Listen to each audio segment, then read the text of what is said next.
Hello and welcome to another lecture from my class on the psychological aspects of drug use and abuse. Today we're beginning the lectures for the unit on treatment, and this is obviously a complicated topic. I'll try to describe various features of treatment in the coming slides in this lecture, but you'll see in this lecture and the ones to follow that there's a lot of material. And of course, you could spend a whole semester, you could spend a whole academic career or even a professional career studying and working on treatment. My goal is just to introduce you as a student to what treatment looks like for drug use disorders, and get you thinking in a way that hopefully will be interesting and engaging and maybe even helpful to you if you or someone you know or care about is struggling with drug use problems. So with that in mind, here's a bit of an overview of what I'm going to try and cover in this lecture. I'm going to begin by talking about different types and levels of treatment, and then I'm going to focus on treatment that takes place at school, and by school I mean college and university settings, because as you can probably guess and as you'll see, there's all sorts of reasons why we might be particularly interested in treatment for drug use disorders among the people who attend college or attend university. Then I'm going to talk a little bit about making a change, and I'll introduce the idea of recovery and also the stages of change, a particular model that is used to describe how people begin to identify a desire to change. And of course, we're talking here about changing their patterns of drug use or alcohol use included, and how they begin to be motivated for that change and begin to sort of progress towards a state of recovery, either in the context of treatment or, as we'll see a little bit, even for some folks, outside of formal treatment. And I'll talk a little bit about motivational interviewing. Motivational interviewing is a form of psychotherapy which is sometimes used on its own, but is more frequently used as an adjunct to other forms of psychotherapy when dealing with folks who have drug or alcohol problems. The idea of motivational interviewing links up with the idea of the stages of change, and in many ways motivational interviewing is designed to help people move through those stages of change from the earlier lower stages where the particular person might not feel a great sense of motivation towards changing to the higher levels of change where he or she is more actively engaged in the change process, in the movement, if you will, towards recovery. I'll talk a little bit about one option for treatment, which in a sense really is not formal treatment, that is getting better on your own or spontaneous recovery. This is a phenomenon which occurs for some people who have drug or alcohol problems. Essentially, they're able to get over those problems or move to recovery on their own. That does happen for some folks. And I'll also talk a little bit about community support, and focusing here particularly on 12-step programs because they're really the most famous of the types of community support programs. I'll talk a little bit about what they are. Now, what I won't talk about in this lecture are formal types of treatments for drug use problems. I'll discuss that in a future lecture. So hopefully this will make sense as we get going. Obviously, if it doesn't, if you're enrolled in my class, let me know via Blackboard or email or in person. If you're just watching this video on YouTube, post a comment and I'll try to notice it and respond to it. Okay, so dealing with drugs. We've talked about drugs, or I've talked about drugs at least a lot throughout the course of this semester, and as I hope you can appreciate, drugs per se are neither good nor bad. They just exist in the world. Patterns of drug use may have some benefits, at least for some people or in some contexts, but there are without doubt huge sorts of problems associated with drug use for some people and for some patterns of drug use. Now, when we think about those problems, as I've mentioned repeatedly throughout the semester, we like to, or I like to, break them down into three broad categories. There are problems associated with toxicity. Using some drugs can be immediately or acutely, or can be over the long term damaging to the body. If you smoke cigarettes, that's incredibly toxic over the long term. If you abuse alcohol, it can be acutely toxic. You can die from an alcohol overdose. When we think about drug problems, we also think about the risk for abuse and dependence. So clearly not all drugs, or at least not all the drugs we've covered, and certainly not all drugs in general, are addictive, but many are, for at least for some people. People can develop patterns of repeated use. They can use them in ways that are unhealthy or which we might call drug abuse. They can become addicted to them, which we might call dependence.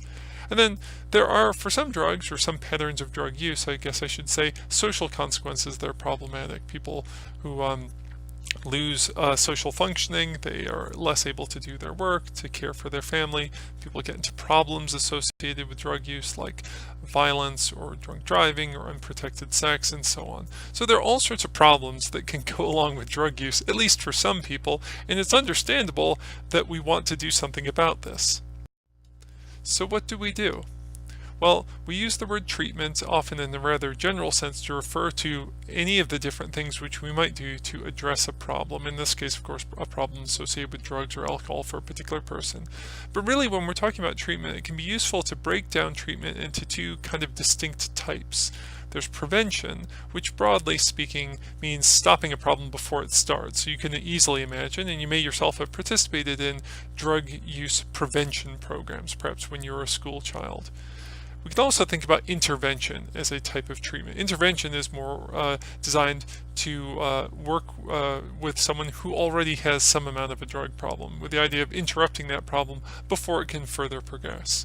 Maybe someone has been referred to a college counseling center because he or she was picked up by the campus police for underage drinking, or maybe a person is referred to treatment as a part of a sentencing for drunk driving, or maybe the person just on his own or her own recognizes, gosh, I think I have a problem with my marijuana use, I want to seek out treatment. Those would be maybe interventions in the sense that they involve people who've already developed some amount of a problem with their drug use or with their alcohol use. So the important point here is that treatment as a term or as a concept is pretty complicated. It can involve different types of activities. It can mean different things in different contexts. It can be useful, I think, to break down treatment broadly into somewhat more specifically prevention efforts and intervention efforts. And if that makes sense, hopefully the next part will too. And the next part here is that we can think about treatment in terms of levels that span across a range of options. And the first of these levels we sometimes call primary prevention. Primary prevention is just well, what you might guess from the name or what you can clearly see on the slide here.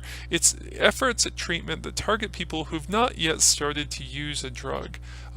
Often these are programs that are targeted towards children who, for the most part, haven't started to use various drugs or alcohol. If you were a school child, you may have participated in the Drug Abuse Resistance Education or DARE program.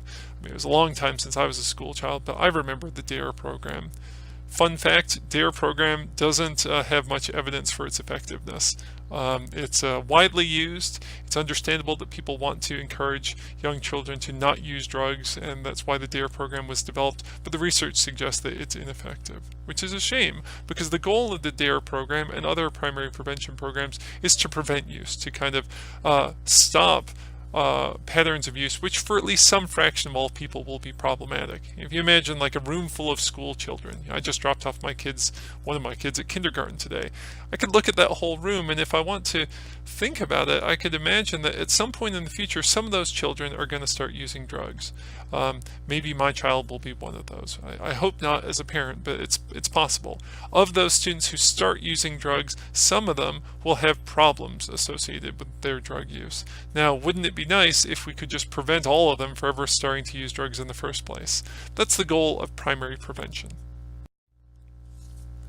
Secondary prevention / intervention, I'm using that / deliberately, are types of treatments that target people who have some amount of drug use. Now often these are types of programs that take place maybe in high school or in college, or are targeted towards young adults, people who we assume, at least some of them, have started to use some alcohol or some drugs, and some of whom may have started to have problems associated with their drug use or their alcohol use.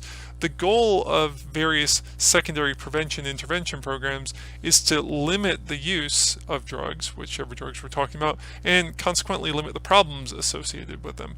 And as I said a second ago, I use that prevention / intervention name, as awkward as it is, deliberately, because these types of treatments are in a sense prevention, because we're trying to prevent future problems, but they're also somewhat interventions, because some of the people who participate in them are people who've already started to use drugs and have already, at least some of them, developed drug use problems.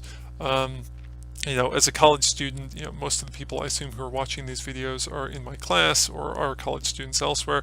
You've almost certainly encountered secondary prevention/intervention programs on your campus. Perhaps during freshman orientation or at different points during your education, you've gone to online resources, or you've had speakers in your class talk to you about limiting your alcohol use or avoiding use of other drugs, and so on.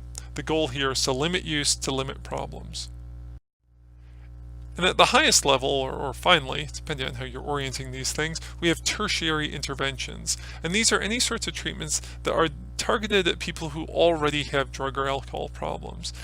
This is probably what you think of when you picture someone going to treatment for drug problems. You're maybe imagining a psychotherapist or a physician or a nurse or social worker, someone sitting there and having some sort of a counseling or therapy session with a client, with that person about his use of drugs or his use of alcohol.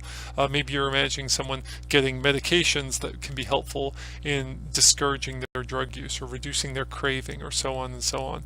These are all types of treatments, but using this organizational system that I'm proposing, we'd call them tertiary interventions, because again, they're designed for a relatively small fraction of all drug users, or really a small fraction of all people.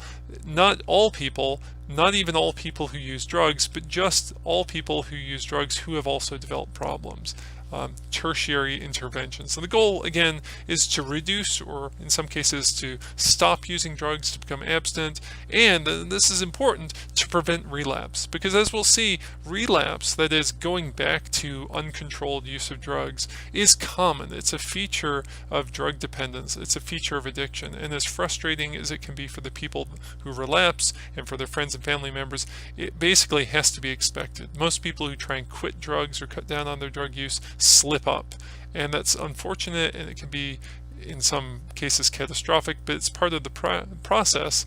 And a goal of tertiary intervention programs, good ones at least, is to help people prepare for relapse, not encourage them to relapse, but prepare for the likelihood that they will, and help them manage relapses when they occur, so that a slight slip up doesn't become a catastrophic slip up. And we'll talk about that in future slides, or I should say I will talk about that in future slides. So the important point, again, is that treatment as a concept is pretty complicated. Earlier I talked about breaking it down into two broad types, that is prevention, intervention. Now I'm kind of using the same idea in a slightly different way and saying we can break down treatment into different levels, from primary prevention up to tertiary intervention. Similar idea, slightly more sophisticated, I think, organization. Okay, so as I said earlier, I want to talk a little bit, or give some examples, I suppose, of a little bit of how this might take place at school. And by school, I mean college or university. Because, of course, I'm a university professor. Most of the people watching my video are university students, and hopefully this is kind of interesting to you or relevant to your lives. Why do we care about this? Well, we care about this because educational problems occur, and they're not always signs of drug use or drug abuse, but they are sometimes associated with drug use or drug abuse. All sorts of things that go wrong at a college campus can have to do with drugs. They don't inevitably have to do with drugs, but they sometimes do. In some cases, they often do. And the drug that we're most concerned about in college campuses, unsurprisingly, I suppose, is alcohol. I honestly was looking through my notes and I don't remember where I got some of these numbers, so please don't take them as some kind of quoted gospel. But I'm including them here in this lecture just to give you a sense of kind of the magnitude of the problem associated with alcohol. That's just one drug, obviously, in college campuses. And they're associated with a fairly large numbers of deaths per year, often involving driving. So a lot of people use alcohol and poison themselves, even fatally, or use alcohol and get into fatal accidents or get into fatal driving accidents. They're involved with a very large number of non-fatal injuries. Maybe the sort of the image you have in your mind of like the drunk kid falling off a balcony at a party, or tripping and falling into a ditch on their way home to the dorm, or whatever. They're associated with or alcohol use, I should say, is associated with a very large number of other health problems of all sorts of different varieties. And I just included this one here because I think it's important. A very large number of reported non-consensual acts of sex. So a lot of rape, to be clear, occurs because one or both of the members of the party involved are drinking alcohol. So these are scary things. These are bad things. They're associated with alcohol, and it's understandable then that someone like me, a college educator, or someone like people like my colleagues, administrators, and so on, might be concerned about reducing or even encouraging people to reduce their use of alcohol, college students to reduce their use of alcohol. It's also worth noting that about 25% of academic problems are related to drinking. And again, I'm not exactly sure where I got this percentage. It's very likely from a government website. But the point is, if you ask students who are having academic problems, not all of them say it's because of their drinking, not even a majority, but a pretty hefty minority. About a quarter of students will say that yes, they've been having academic problems, they've been drinking more. Now, which is the cause and which is the effect? Perhaps some students are drinking too much, partying too much, and that's leading to academic problems. Perhaps some students are becoming frustrated with their work, and that's encouraging them to drink as a way of coping. Either way that causal direction flows, it's a problematic association. So again, you can imagine how someone like me, a college educator, might be concerned about alcohol use, and at least helping students to make better choices about how much or how frequently they use alcohol. Now, as I said earlier, a lot of the treatment that occurs at university settings, college settings, can be characterized as secondary prevention/intervention. And the idea here is pretty obvious. It's because we're talking about people, students, who've already been exposed to alcohol. Many of them have started to use alcohol. Alcohol use on college campuses is fairly common. And we want to, we know that people are using alcohol, at least some of them, and we know that some students are having problems. So we often, with these types of programs, want to target those students who are having problems. There are a lot of college students who use alcohol and for whatever reason don't have trouble with it. They either don't drink that heavily, or when they drink they're safe. They don't have sex, they don't drive cars, or maybe they're just lucky.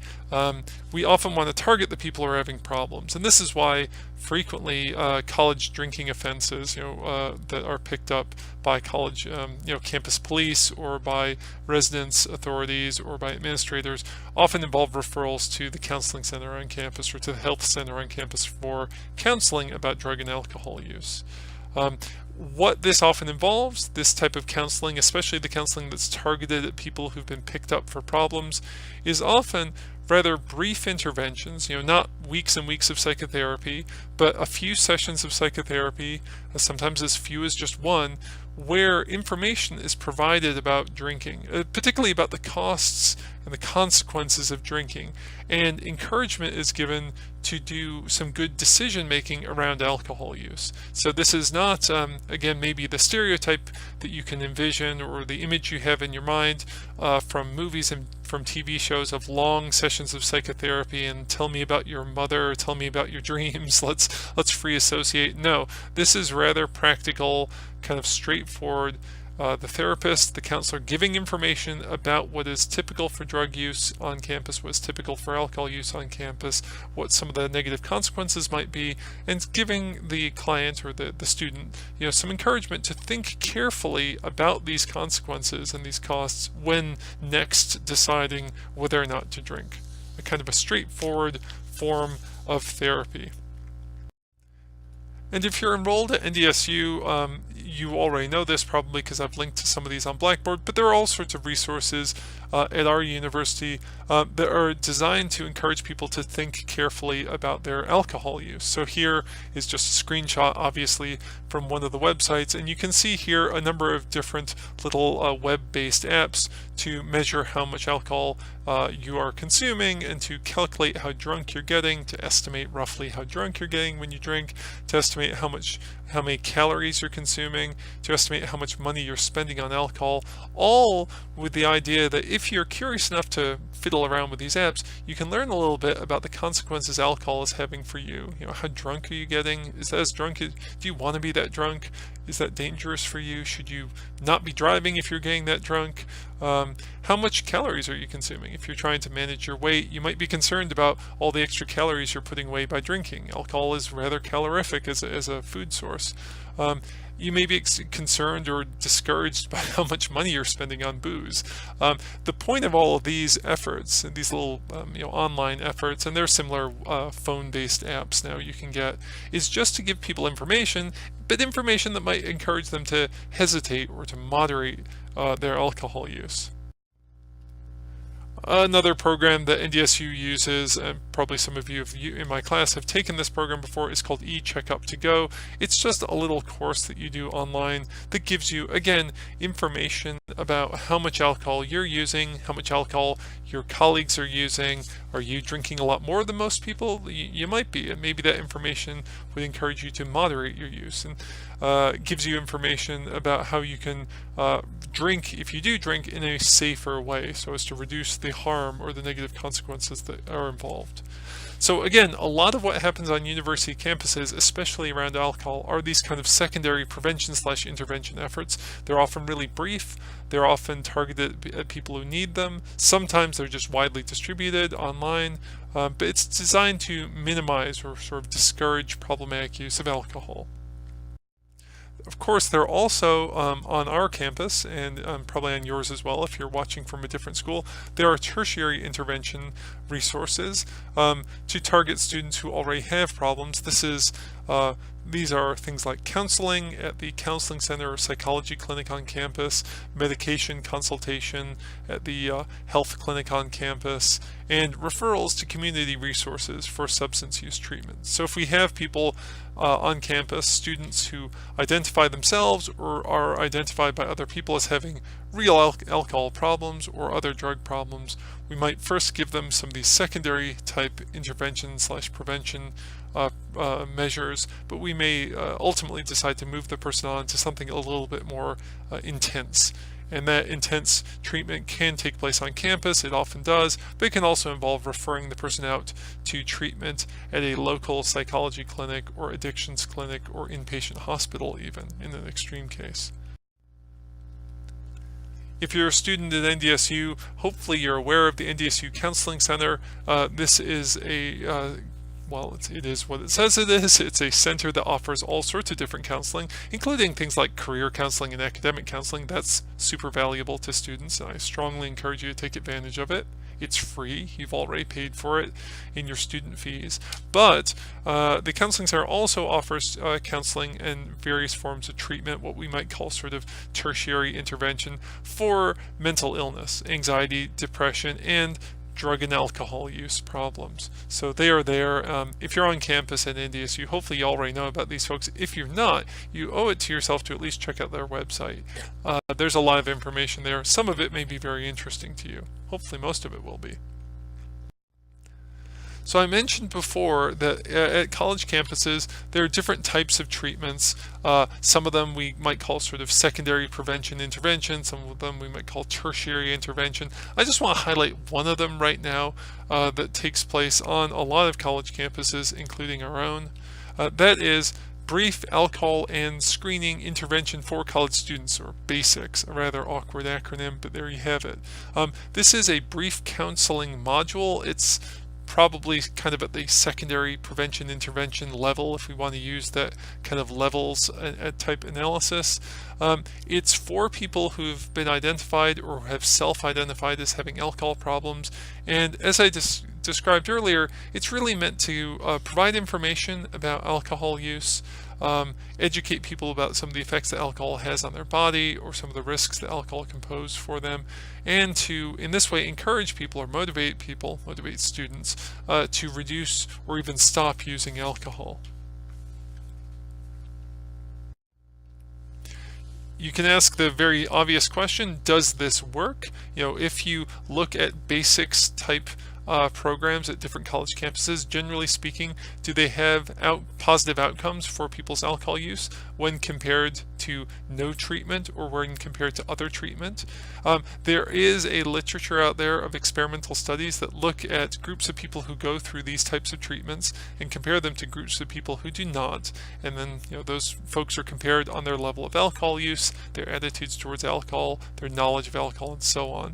And the basic finding is people who participate in these types of programs, students who participate in these types of programs, at the end of it have more knowledge about alcohol than people who don't. They have more awareness of the various services around that are available to them for managing and reducing their alcohol use. And in some cases, there's evidence of decreased actual alcohol use and decreased alcohol-related problems.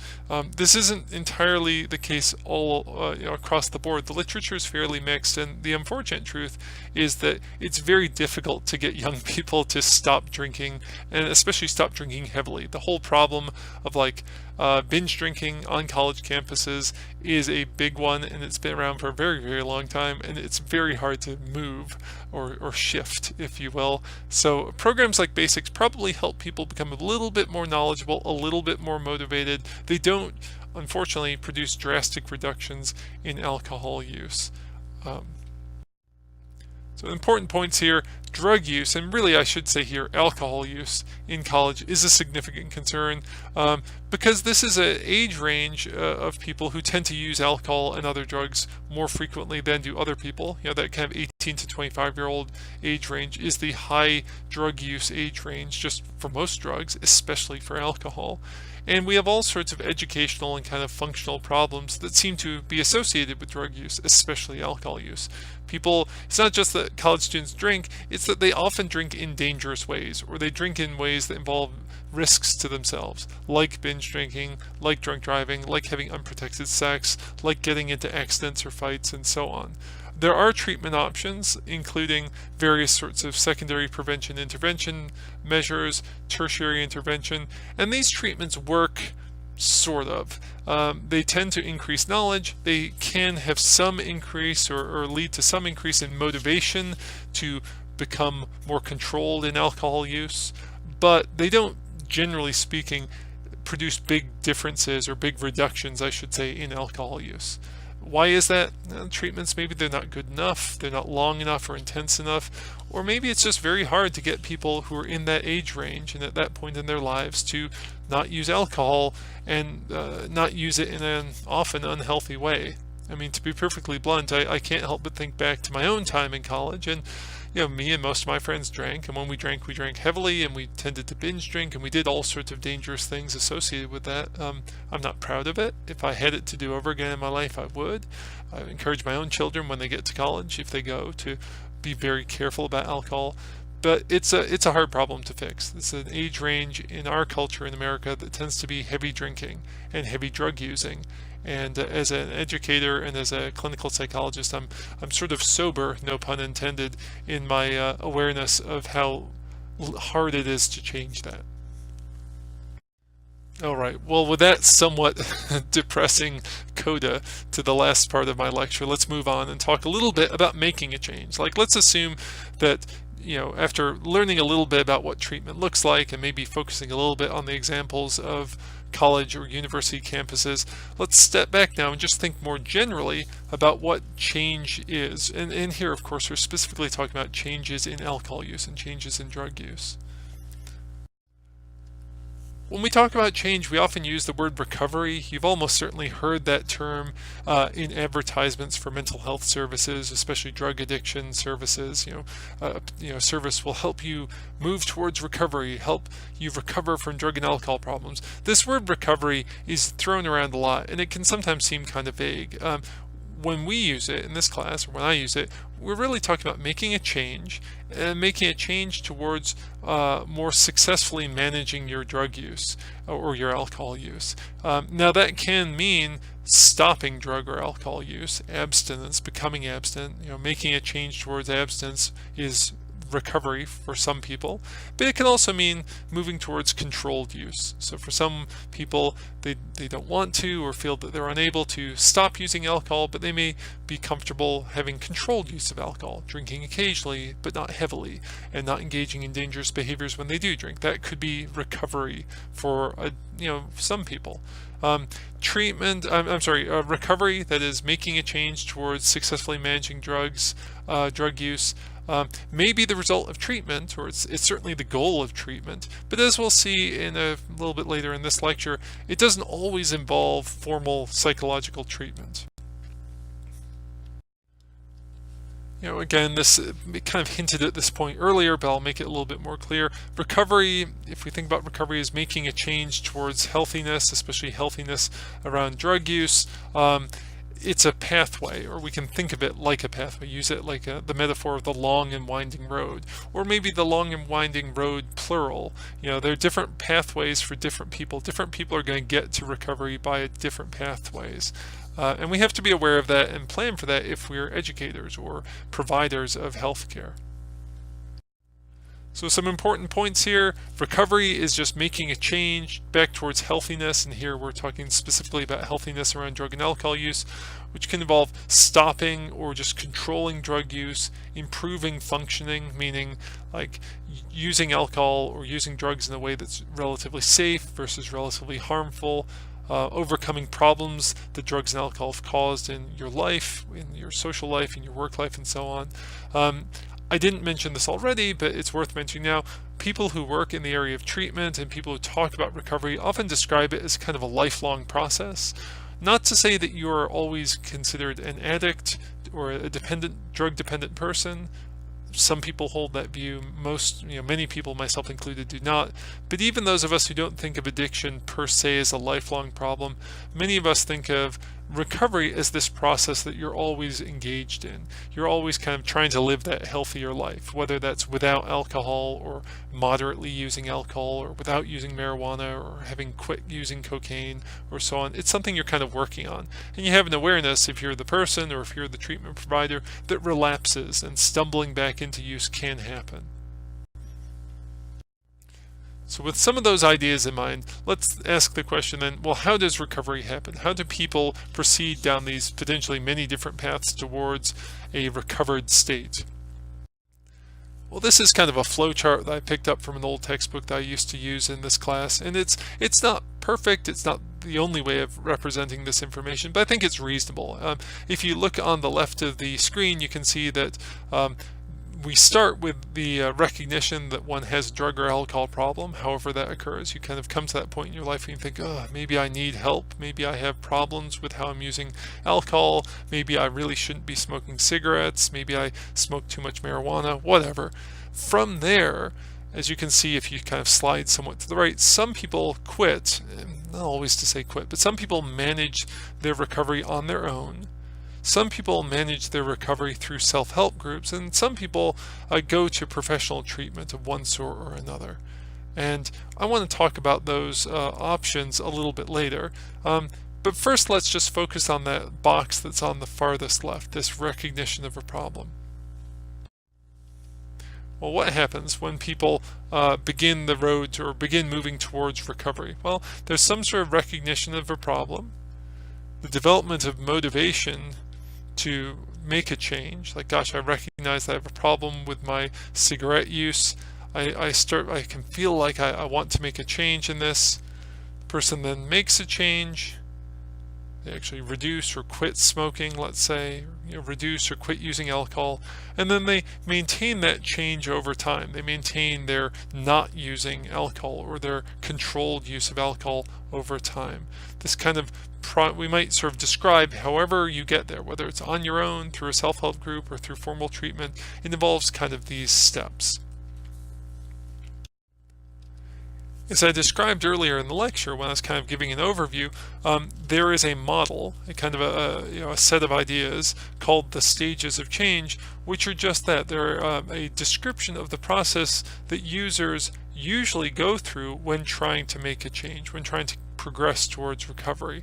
And these stages of change have been observed clinically in a lot of different settings, not just in the context of drug and alcohol use, but they were developed originally in this world, in the world of drug and alcohol use treatment. And so they're very relevant for me or us to talk about right now. Now, the first stage of change is called pre-contemplation. And pre-contemplation is that place that the user is at where he or she doesn't recognize that they have a problem. They might be in denial. The person denies having a problem. No, I don't drink too much. I don't have any problems with my alcohol use, with my marijuana use, whatever.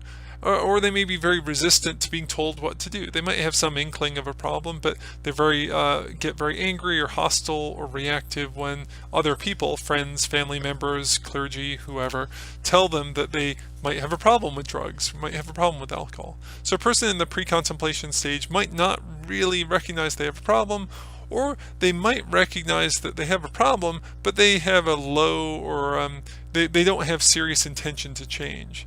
So if someone kind of acknowledges that they have a problem, but they just feel like they can't really make a change, we might say, oh, you're kind of in that pre-contemplation stage. You're not going anywhere, you're stuck.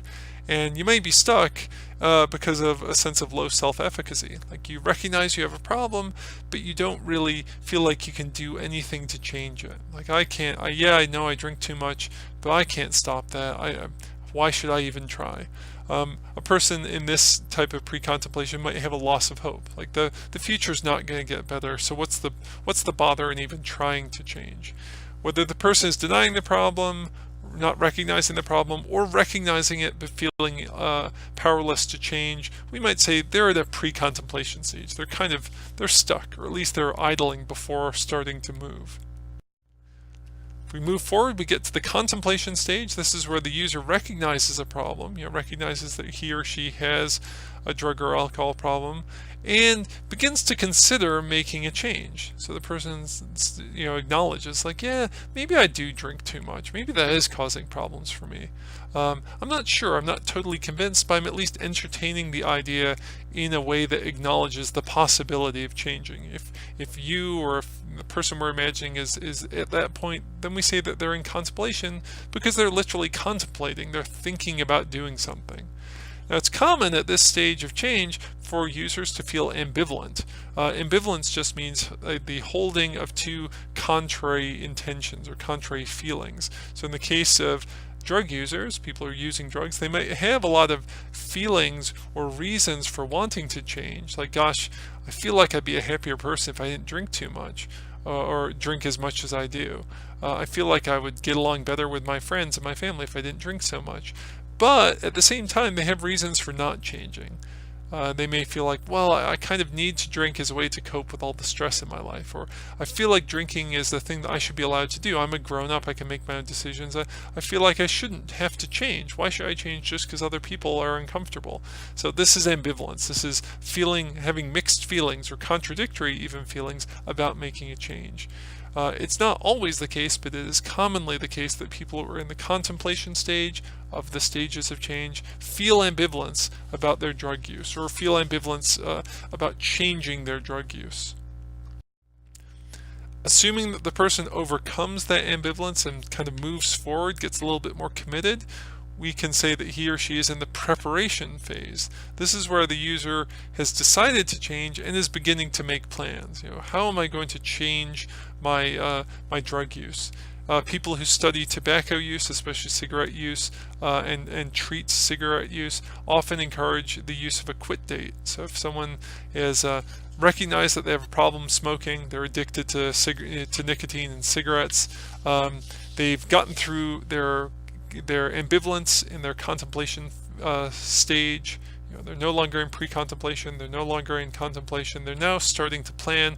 Maybe that plan involves making a quit date. I'm going to stop smoking on the first day of the coming month. or I'm going to stop smoking at the end of this weekend, or I'm going to do other things to plan. I'm going to talk to my doctor about getting a prescription for a nicotine patch. We actually don't even need prescriptions for those anymore, I don't think. I'm going to talk to the folks at my student health services about getting connected with a support group for people who are trying to quit smoking. Making plans, obviously, is what's going on here at the preparation stage. And here an important issue for the user, or the perhaps soon-to-be ex-user, is deciding what the goal is, to be fairly concrete about the type of change that is needed. Is it the case that you want to quit using the drug? Is it the case that you want to occasionally use the drug? What's your plan? What's your goal at the end of your plan? And so for the person working through the stages of change, it's common that he or she at this point is thinking like, what's my end goal? Do I want to never drink again? Maybe I could have a rule for myself where I drink on the weekends, or I drink, but I only drink a maximum of 2 drinks per session. Whatever, clarifying that goal. And if you're the treatment provider, if you're the counselor or the psychotherapist, the nurse, the social worker, working with a person, and you sense that she or he is in the contemplation phase, the preparation phase, often you work with the person to clarify their goals, talk it over, form a plan together, provide support, and so on. After the preparation phase, the user is in the action phase. That's where they're actually implementing their plan. They're throwing away their cigarettes, they're getting the prescription for the medication that's going to help them, they've signed up for the psychotherapy, and they're starting to attend sessions, whatever it takes. And then the final phase, or getting towards the final phase of the stages of change, is maintenance. And this is where the change has been made and now it has to be maintained. So the person has cut down on their alcohol use, and now he is only drinking on the weekends and not drinking more than 2 drinks per session. Or she has given up smoking, so she doesn't smoke anymore. Maybe she uses nicotine gum, but she doesn't smoke cigarettes, or whatever. Now, I hesitated a moment ago when I said this is the final stage, because probably it isn't. Because probably for most people who are trying to recover or move towards recovery with respect to their drug and alcohol use, there's going to be relapse. It's pretty common for pretty much any drug that people can become addicted to or dependent on. The user returns to a pattern of previous use. And this is, again, pretty common. And unfortunately, for the person who's working through that stages of change, it can feel tremendously discouraging. Like, gosh, I had 6 months sober, and then I screwed up and started drinking again. Or I'd quit smoking cigarettes, but then the finals came at the end of the semester, and I got really stressed out, and I started smoking again. That happens. It doesn't always have to be catastrophic. In fact, with the right support and encouragement, it can just be seen as a minor setback rather than a major or catastrophic setback. It also kind of suggests that progress isn't, linear and straight. It's not that we always move, or users always move, from pre-contemplation to contemplation to preparation to action to maintenance, and then they stop. What happens is there's a relapse or a setback, and the person sort of falls back into pre-contemplation and has to kind of progress again. The hope over time, with good support and good treatment, is those setbacks are fewer in number and they become less intense, so that when they happen, the person doesn't go all the way back to pre-contemplation, like, I don't even know if I have a problem, maybe I'd like to drink. They drop back a few steps to contemplation or to preparation, like, gosh, my plan to quit smoking didn't work. I'm still committed to making a change. Maybe I need a different plan. That's a setback that only knocks the person back to the preparation phase rather than knocking them all the way back to pre-contemplation. That's the hope that we would expect over time as people try to continuously move towards recovery. And some people would argue, I might be inclined to agree, that this recovery process is maybe lifelong. It takes a long amount of time in your life that you manage your drug use, whether that's controlled use or abstinence from use. So important points to make here is that stages of change as a model helps us think about change. And when scientists use the word model, they often mean it's just a set of ideas that help us think about some other idea or some other concept. So here, the stages of change are just a way of thinking about the change process, the recovery process, and they're useful because they highlight and help us ask, how do people get started on changing or started moving towards recovery? How do people get stuck, or what happens when people get stuck, and how can we, this is particular to people who provide treatment, how can we provide help for people who are stuck? How can we help them kind of get back into that stage of change rather than getting stuck in pre-contemplation again for a long period of time? And one of the things we can do as treatment providers is use motivational interviewing. I mentioned motivational interviewing earlier in my overview, and I think I briefly described it as a technique that's useful for guiding people through their stages of change. It's not often done by itself, like as a single form of psychotherapy. It's often folded into other forms of psychotherapy or treatment, but it's really useful in the context of drug use. It was developed in the context of drug use treatment because it addresses the need to feel motivated to keep moving towards making that change, towards approaching that recovery. And motivational interviewing begins with a few relatively obvious and important points. One is that users feel ambivalent about their use. This is something that I think is hard to understand if you're not a drug user, like if you're not addicted to something. It's almost like, I wouldn't say this for real, but I'd almost be tempted to say it's really useful to get addicted to something at some point in your life so that later on you know what it's like. And arguably that's terrible advice, so please don't go out there and get addicted to like alcohol or nicotine or cocaine just to satisfy me. That was terrible. But in a way, if you've never been seriously addicted to a drug, you have probably a hard time understanding what it's like to feel so ambivalent about a drug. So I'll use an example that I've talked about in class. I used to smoke cigarettes, and for me that experience was a real education in ambivalence. I remember very distinctly when I would smoke that I would really like the experience, the way that the nicotine made me feel, the way I felt kind of cool lighting a cigarette and just kind of standing out, kind of on my own smoking a cigarette, which probably didn't look cool to other people, but to me it seemed like I must look awful cool doing that. So there are all these reasons I had for liking the experience, but at the same time I could feel my lungs getting all clogged, and I knew that this was really unhealthy for me, and it was obviously very expensive. So I had at the same moment all these reasons for not liking what I was doing. I was very ambivalent. And again, if you've been addicted to something like cigarettes or alcohol or marijuana, cocaine, you probably know similar feelings, that similar sense of ambivalence in your life. If you've never been addicted to something, that's maybe an unusual idea, but it's very common among people who use drugs and alcohol. So that's one idea that motivational interviewing really highlights. Another idea is that changing drug use is hard, and that's, again, should be obvious. And if you've ever been addicted to drugs or alcohol, if you've ever known anyone who's addicted to drugs and alcohol, you understand, like, it's not an easy habit to change for most people. And that's why is that? Well, patterns of psychological dependence, patterns of physical dependence make it hard for most people to change their drug and alcohol use. If you've never been addicted, it may be hard to fathom that. If you know someone or love someone who's addicted to drugs, you often can find yourself in frustration saying things like, why can't you just stop using? It's so obviously bad for you. You've lost your job, you crashed your car, you got arrested, etc., etc. Girlfriend left you. Why don't you just stop? Well, it's because changing drug use for most people is going to be a hard thing to do. And the third point that motivational interviewing really highlights is that relapse is common, and so common as to really be thought of as part of the disease or part of the process of drug dependence or addiction. And so, first off, recognize that that is pretty typical for people to relapse, whether it's talking about quitting smoking or cutting down their alcohol use or stopping using cocaine or whatever.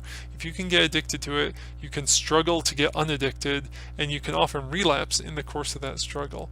And when relapse happens, it's really discouraging for the person who's relapsed. It can feel like a huge setback, a huge failure, but critically, it doesn't necessarily mean that change is impossible. So this idea, relapse is common, it's not that people who do motivational interviewing, like they're the only ones who ever thought of that, but they, and this sort of theory that underlies motivational interviewing really pushes that idea as a kind of a basic issue or basic important point to make. So anyway, what is motivational interviewing? Well, it's a form of psychotherapy. It's nothing tricky or magical or mysterious that's designed to address some of these points. It's designed to help users explore their ambivalence. Like, give them time to work through their ambivalence, hopefully reducing it in the direction of wanting to change, help them get through pre-contemplation. It's designed to encourage people to feel motivated to change, highlighting reasons why change might be beneficial to them. And it's also based on the stages of change, in so much as it recognizes what happens when people relapse, how it feels for them like a setback, like a loss where they go back to an earlier stage of change. So motivational interviewing is sort of intertwined with the stages of change, or developed around the stages of change.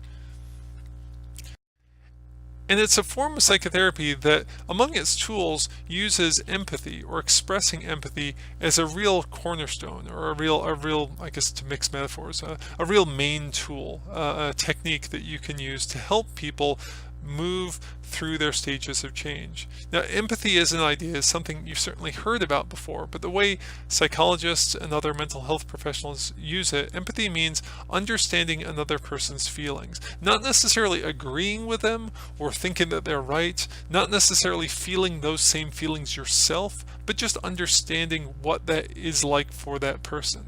So if somebody comes to me and says, oh, I'm incredibly sad, my mother has just passed away. Now, happily for me at this point in my life, my mother is still alive, so I don't know what that's like for that person. I can't say without lying, like, oh, I know how that feels. That happened to me, or gosh, it's good that you feel sad, because if you didn't feel sad, you'd be a bad person. None of that would be empathy. Empathy would be instead listening to the person and saying, based on what you're telling me, it seems like you're feeling really sad. Tell me more about that. Getting the person to describe how they're feeling, and through their descriptions, trying as best as you can to understand what it's like from their perspective. Not just immediately saying, oh, I understand, but really listening to the person, and then over the course of a conversation, getting the feeling of what it's like to be living life or walking through life in their shoes. Now, empathy is a nice thing. It's hard to do psychotherapeutically. It seems obvious. I think everyone thinks they're good at being empathic, but most people aren't. It takes a lot of effort. It certainly does for me when I'm practicing psychotherapy. But it's powerful, because when people feel listened to, when they feel understood in a deep way, they often feel a sense of encouragement or support or even motivation that can make them less resistant to treatment, that can make them feel more hopeful about things getting better, that can make them feel more motivated for making difficult changes in their lives. So the reason why motivational interviewing emphasizes empathy is not just because it feels nice, which it often does for the person who's being empathized with, but because it can be powerfully supporting and encouraging and motivating to help people move through the stages of change. So let's take a look at how motivational interviewing uses empathy. One relatively simple technique is called simple reflection, and this is just where the psychotherapist, the psychologist, the counselor, the social worker, whoever, simply acknowledges, often by repeating, the feelings that a client expresses. So the client says something like, the judge made me come here, I don't need therapy. So imagine this is someone who's been referred to psychotherapy because of a drunk driving offense, and the judge said, look, in a part of your sentence you have to go to therapy, and the person's angry about this. I'm not here because I want to be, the judge made me come here, I don't need therapy. Now in that moment, the therapist might be tempted to answer, yeah, you do, or hey, that judge thinks you do, or why don't you stop whining and face your problems. Like, you could in that moment feel quite angry or frustrated with your client, but instead the skillful therapist, the empathizing therapist, might say something like, you don't feel like you need to be here, and yet the court has ordered you here. That's almost like a mirror reflection of what the person said. And just merely being listened to and having your words repeated to you or summarized for you, for many people will feel encouraging or comforting in a way that arguing with the person obviously won't. So simple reflection. And this is, I should say, something that you could do in your own life. You don't have to be a psychotherapist to do this. Like, the next time your friend tells you something that is troubling her or troubling him, don't give them advice about it. Don't tell them about something that happened in your life that seems similar to you. Just repeat what they said. So your roommate says, oh, I'm really angry, my boyfriend and I got in a fight. Don't say, oh, I got in a fight with my partner too, I know how you feel, or, oh, you should dump him, he's such a jerk. Instead say, it sounds like you're upset because you got in a fight. Just that. Or maybe even, tell me more about it. What happened? How are you feeling? Tell me what that feels like for you.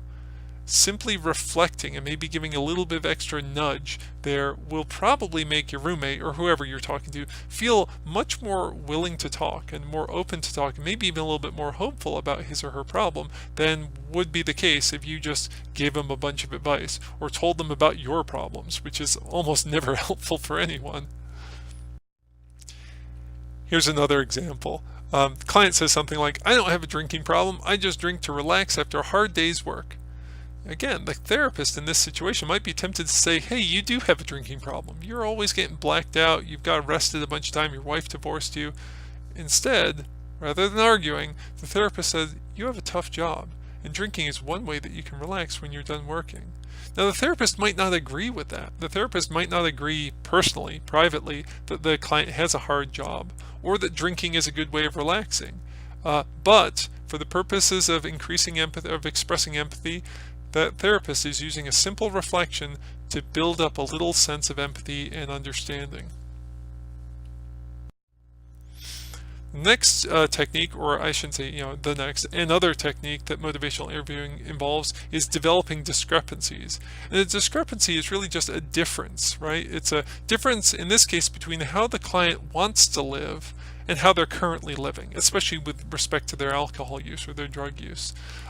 Again, clients may be ambivalent about their drug use. They may not really feel, they may not feel like they have a clear sense of what they want to do with respect to their drug use.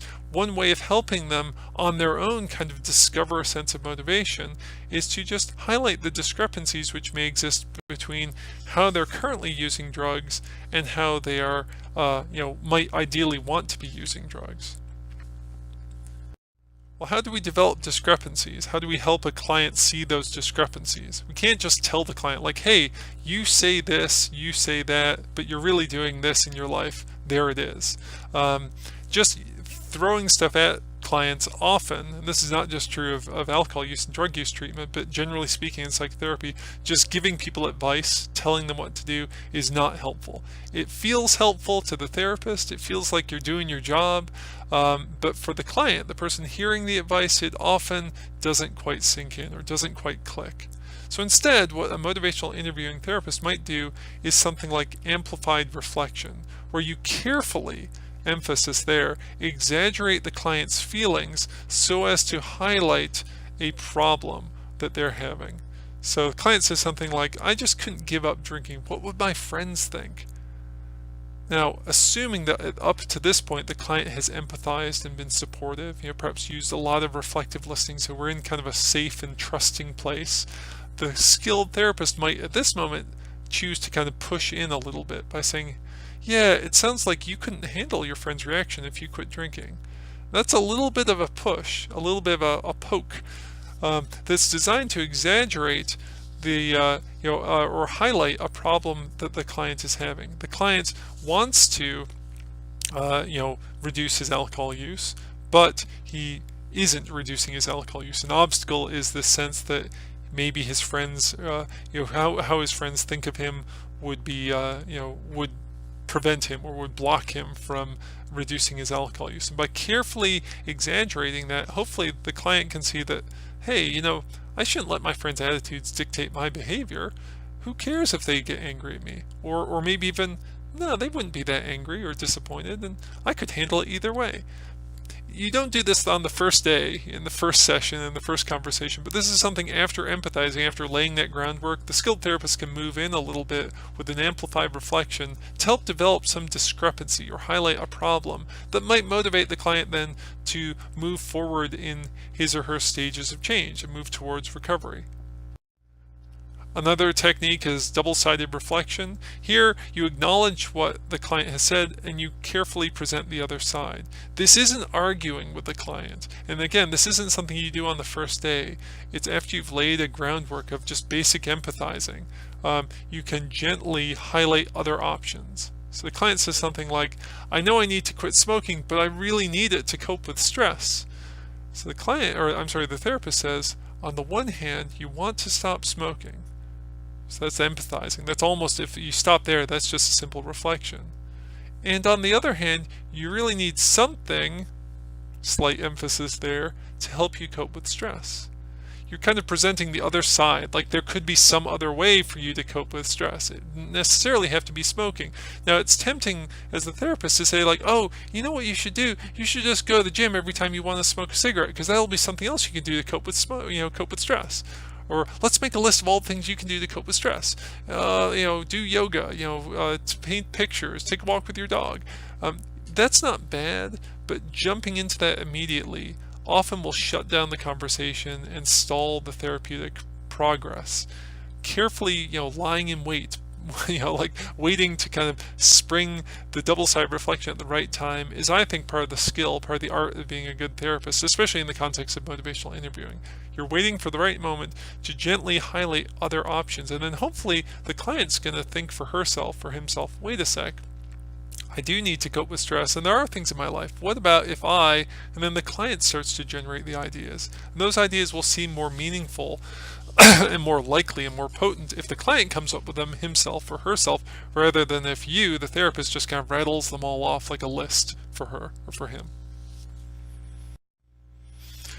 Another thing that motivational interviewing tries to do is support self-efficacy. Self-efficacy is that feeling of empowerment, like the feeling that you are effective at doing stuff in your life, stuff that's important to you. So supporting self-efficacy for motivational interviewing is just helping, or the way that works in the context of motivational interviewing is encouraging the client to make decisions, encouraging the client to identify his or her own power or right to make decisions in his life or her life. How does that work, or how do we get towards that goal? Well, there are lots of different techniques, but here are just a couple of them, or I think even just one of them in my notes. One thing that motivational interviewing therapists will do is emphasizing personal choice.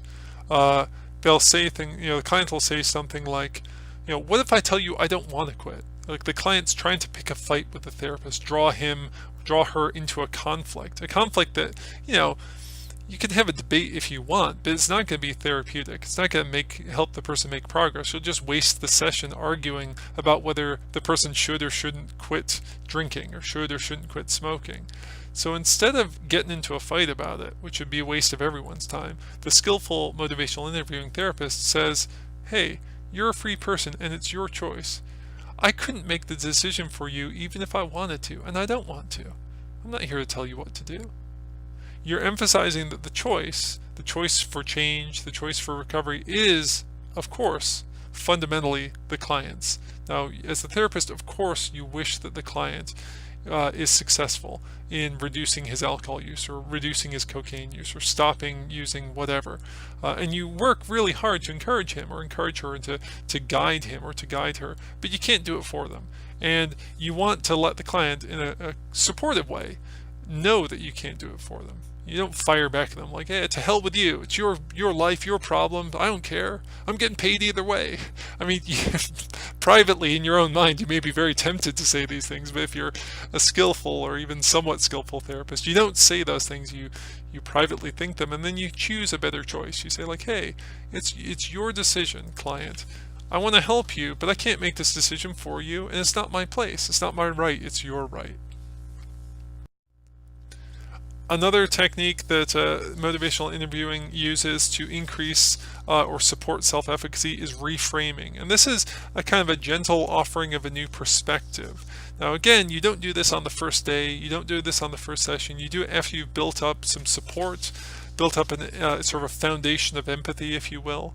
The client says something like, I've tried to quit so many times and I've always failed. This person maybe has relapsed recently, and now she or he has fallen back to a very early stage of change. Maybe they're not even in contemplation anymore. They're all the way back to pre-contemplation, and they're stuck. They don't want to move. And so the therapist could just empathize. The therapist could start to rattle off a bunch of suggestions like, oh, maybe we should refer you for treatment somewhere else, or maybe you need to take this different type of drug, or maybe you need to da da da da da. There may be a time for that, but before getting there, a little bit of reframing might be better. So the therapist says something like, you're very persistent, even in the face of discouragement. This change must be really important to you. So taking that apparent failure, the client sees the relapse or the string of relapses as a string of failures. The therapist gently tries to encourage him to see it differently, to see it as a sign of a badge of honor. Like, hey, you just keep on getting up every time you get knocked down. That's a good thing about you. You're bold and courageous. You're not weak and pitiful the way you might feel at this moment. If you're subtle, if you're gentle with it, that can feel really encouraging, and the client, instead of getting stuck back in, I don't know, pre-contemplation, might say, wait a sec, I've done this before, I can do it again. I can maybe have a slightly different plan in my preparation phase, and that'll help me this time. Maybe this will be the time I'll really do it. I'll really have a long sustained period of abstinence or controlled use.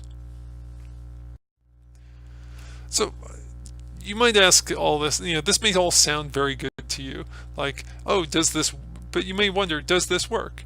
Motivational interviewing is actually a part of a lot of different forms of psychotherapy. It's kind of often woven in. So I mentioned basics earlier. Basics, if it's done right, has elements of motivational interviewing in it. And in some ways it does work. Motivational interviewing probably can't do the whole job itself, but it can help people to feel more motivated for treatment. It can help them decrease their ambivalence. It's sort of like it can lay a foundation for further progress towards recovery. It's a useful skill. It's not at all an easy trick to pull off psychotherapeutically. It takes a lot of training and practice. I've had some, probably not enough, but it is, when it works, it can be really powerful. Couple important points here. Motivational interviewing helps people to feel motivated for change. That's kind of the gist of it. It's useful to help people get started on treatment or to get back to treatment after a relapse, especially. It's also useful as an adjunct to other forms of treatment, so cognitive behavioral therapy or basics or some of the other stuff that I either have talked about or will talk about often use motivational interviewing or kind of fold it in. So let's go back to this image here. So we're still kind of on the leftmost side of the screen, or the picture, where the person is recognizing that they have a problem. They're starting to develop some motivation. Perhaps they have a therapist working with them who's using motivational interviewing, and they're starting to move, towards the right, moving towards the path of recovery. Now, different people get to recovery different ways, and as I noted before, and as I'll describe now, some people get better on their own. That is to say, some people are able to reduce or stop using drugs with no formal intervention or treatment from a professional. This is called spontaneous recovery, which is more or less what it sounds like. It's recovery without support or treatment. And I have a note here that may be more common than not. Unsurprisingly, we don't have a lot of research on spontaneous recovery. Most of the people we study and most of the treatments we study are among people who haven't recovered on their own. The people who quit drinking by themselves never show up at the clinic. They never show up at the university to be studied. So it may be the case that there are a lot of people out there who are able to quit or cut down various drugs without any help. I mean, not that this is something that's amazing, but I quit smoking cigarettes basically on my own, and someone might say, well, that's an example of spontaneous recovery. I didn't have any formal treatment or support for that. Not to say that's super special, but the point is there probably are a lot of other people out there like me who quit smoking on their own, and if you think about other drugs, that's probably the case. We just don't know that much about these people. There's not a lot of research on them. What little research I've read has involved trying to identify people through kind of interviews and surveys who have spontaneously recovered, and then just interviewing them and talking to them, asking them, how'd you do it? Like way back in grad school, I remember reading a book that was about people who'd more or less on their own cut down their alcohol use, or had even become abstinent, without going to a 12-step program, without going to formal treatment. And the book was just a series of interviews with these people, and the theme that seemed to emerge was that a lot of these folks on their own had kind of started to weigh the costs and benefits of their drinking. And so a little bit like probably what would have happened if they'd been in formal treatment, maybe a therapist would be guiding them towards this, they'd stumbled on that on their own. And good for them, because it seemed to have, in those cases, been helpful. Of course, many people try to recover on their own and are unsuccessful, and that's unfortunate. And for some of those people, it makes sense to move on to something else.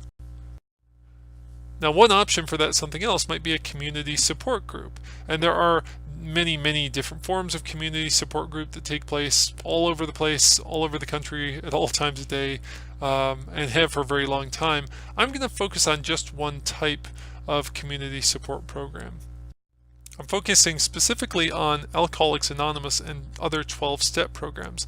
Alcoholics Anonymous is a volunteer support group made up of people who are self-identified as alcoholics. They're people who believe themselves to be addicted to alcohol or dependent on alcohol.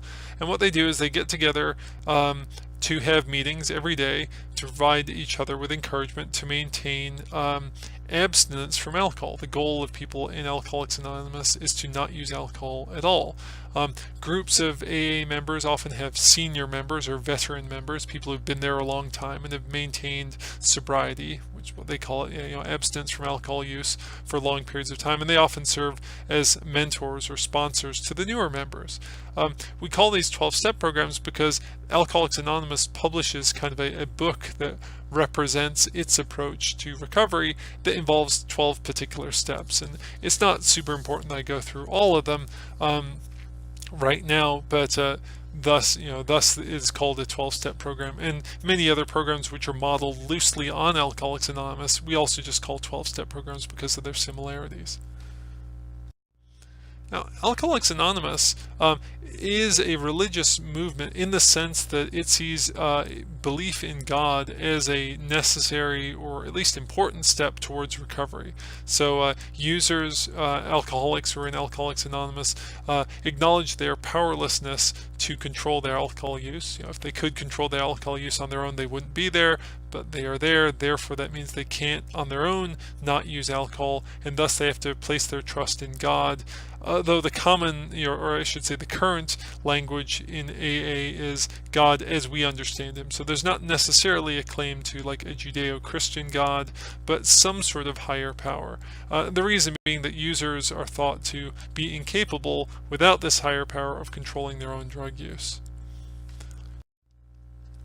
Another interesting feature, and I've kind of hinted at this before, is that of AA and other 12-step programs, is that addiction is seen as a chronic disease. People who are in AA will call themselves alcoholics even after they've stopped drinking alcohol, sometimes for very long periods of time.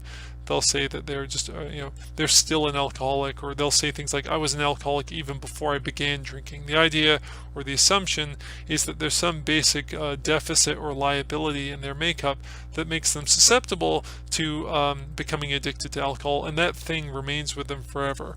And thus, the only reasonable treatment goal from their perspective, or with those, from those set of assumptions, is to not use alcohol at all. Not everyone who seeks treatment for alcohol problems would agree with that, but if you're in AA, that's kind of a basic assumption going in. So I mentioned this already, but we use the word 12-step programs to refer to any of a wide variety of different programs which are loosely organized like AA, which involve groups of people getting together and kind of talking to one another about their common problems. So you might have a 12-step program that takes place in a hospital on a treatment unit for people with drug and alcohol problems, and it's not technically Alcoholics Anonymous because it might not involve the religious component of it, and it wouldn't be necessarily headed by a senior member. It might be headed by a doctor or a nurse, but it would be similar in that it would involve people describing their experiences with drugs or alcohol, offering each other support and encouragement, and perhaps also working through different stages or different steps in the titular 12 steps program that Alcoholics Anonymous promotes. So as you can do with any form of therapy for any sort of disorder, you can ask, does AA work? Does Alcoholics Anonymous work? And the truth is there's really little research on it, because it's an anonymous group.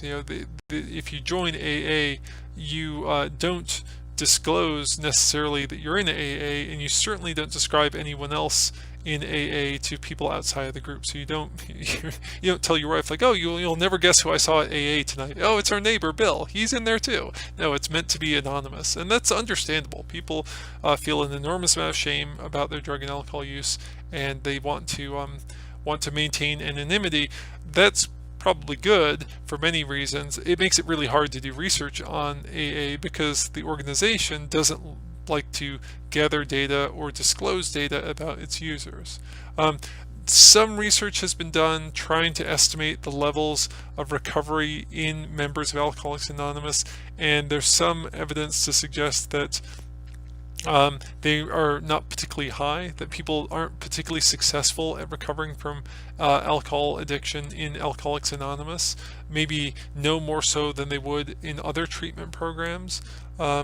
So it may be, maybe not that effective as a treatment, especially not on its own, which is important to acknowledge, because I think sometimes in American society we imagine AA as this thing that always works for people, and we don't know for sure, but at least some of our research suggests probably not. It works for some folks, it doesn't work for others. But it may be useful as a support, and the nice thing about it is at least it's free. I mean, Lord knows, so much of healthcare, mental health care in America is so expensive and difficult to access. I mean, in the past I've had clients who are drug or alcohol using, and they've been in treatment with me, and I've encouraged them to consider going to AA as an adjunct. Like, hey, it's extra therapy that you can get for free. There are AA groups in pretty much every city you could ever visit in the United States, and they are very convenient, and they're free, and there's very low bar to step over if you want to get into them. And so for some folks that can be really encouraging.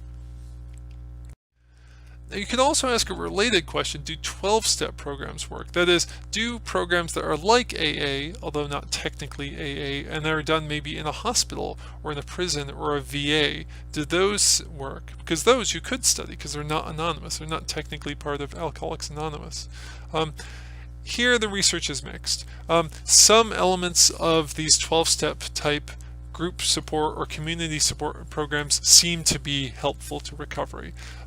Having some supervision by people who are more senior, some encouragement, seems to be helpful. Having the support of a group seems to be helpful, and that's something that I think most of us could imagine, even if you've never been in a 12-step group. Knowing that there are other people out there who have problems like the ones that you have, seeing their progress, feeling a sense of like, well, if she can do it, maybe I can do it too. Building each other up, like supporting each other. That's something that most humans like anyway, and it may be particularly useful for folks who are undergoing treatment for something as difficult as drug or alcohol problems. And there is, interestingly, some research to suggest that this kind of spiritual dimension to Alcoholics Anonymous and to some 12-step groups may be kind of important. People seem to live healthier lives if they have a certain kind of a spiritual orientation. That doesn't necessarily mean believing in God, or even especially in some sort of Judeo-Christian God, but having a sense that life has a deeper meaning or a deeper purpose for you may help you feel motivated to improve the quality of your life by moving through your stages of change, moving towards your end point of recovery. So does Alcoholics Anonymous work? We kind of don't know. Maybe not. It certainly doesn't seem to work as perfectly for everyone. Do similar types of programs, sort of generic 12-step programs, work? Again, there's not a ton of research on this. Some of the research suggests that they can be helpful, and oftentimes the way we think about these programs are as a useful support that might augment other forms of treatment. Like someone could be in treatment with a psychotherapist, and she could also be attending extra sessions with a 12-step group or even AA out in the community. So some important points here. Many people get to recovery on their own or with help from the community support. Some people, I haven't really got to this yet, need more help. Maybe that can involve professional treatment. And indeed, that's what I'm going to get to next time. I'm going to talk more about treatment. I'm going to start focusing on different forms of psychotherapy that may be helpful for folks. Okay, well, as I always say, thanks for your attention. I'll see you next time. I appreciate it, and I hope this was interesting for you. And if you have questions, please let me know. Bye-bye.